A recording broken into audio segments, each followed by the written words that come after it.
It's a really fun day. The kids are doing more and more. There's more on-site competition, so the kids are engaged and they're learning and they're just competing and they're having a really good time today.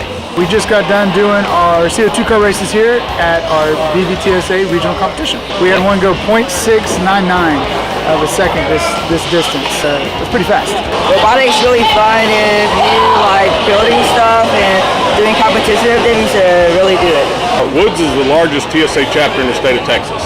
They look forward to this thing from the beginning of the year. I discovered a long time ago, don't tell a kid that he can't, and he will. We take things that they're learning in the core classes that are dry as toast to so many kids, and I get to say, now, let me show you why that is important, why that can be applied. Some of these kids do have experience coming from the home, whether their parents taught them, but a lot of them, this is the first time they've ever picked up a hand tool, a drill, a hammer, so they're learning from my teachers. I started in engineering design 1, and now I'm in practicum and STEM. It's definitely helped me think in different ways, trying to figure out problems.